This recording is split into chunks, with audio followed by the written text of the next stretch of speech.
It would have seemed unbelievable in 1990, when there were 2,245 killings in New York City, but as of this week there have been just 285 in the city this year, the lowest since reliable records have been kept.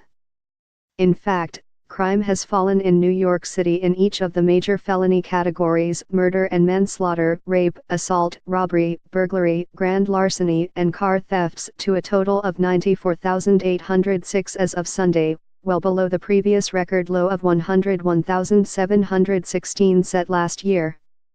If the trend holds just a few more days, this year's homicide total will be under the city's previous low of 333 in 2014, and crime will have declined for 27 straight years, to levels that police officials have said are the lowest since the 1950s.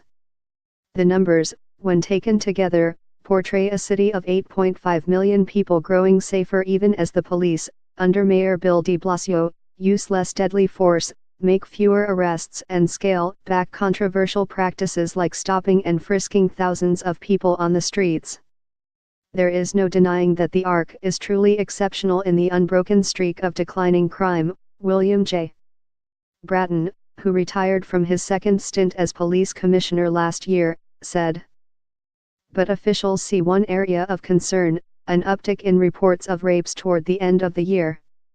The increase, which officials said included a higher than normal number of attacks that occurred more than 1 year ago, coincided with the publication of accusations against powerful men like Harvey Weinstein, which gave rise to the Me Too movement encouraging victims to come forward. While rapes were down by 1 from last year, to 1,417, misdemeanor sex crimes, a catch-all for various types of misconduct that includes groping, ticked up 9.3% to 3,585 so far. The lower homicide numbers are still preliminary. Tuesday was the last day for which they were available, but they jibe with large drops in killings in major cities like Chicago and Detroit, while contrasting with sizable increases in killings in smaller cities like Charlotte and Baltimore.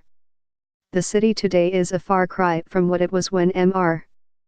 Bratton arrived in 1990 to become the head of the then separate transit police.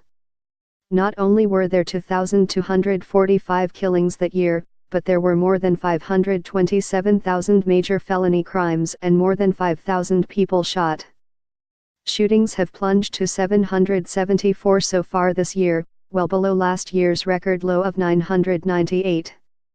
And for the first time, fewer than 1,000 people have been hurt by gunfire, 917 as of Sunday. The continued declines are a boon to Mr. de Blasio, a Democrat elected on promises of police reform, promises that prompted warnings of mayhem to come by his opponents in 2013. But the opposite has happened, putting him on stronger footing as he pivots to a second term with a police department transformed to exercise greater restraint as it focuses on building trust in the city's neighborhoods. Franklin E. Zimring, a professor at University of California, Berkeley, School of Law, said the downturn was an astounding achievement, but it raised another question: how long and low will crime fall? We don't know when we've exhausted the possibilities of urban crime decline, and we won't know unless and until New York scrapes bottom, said Mr.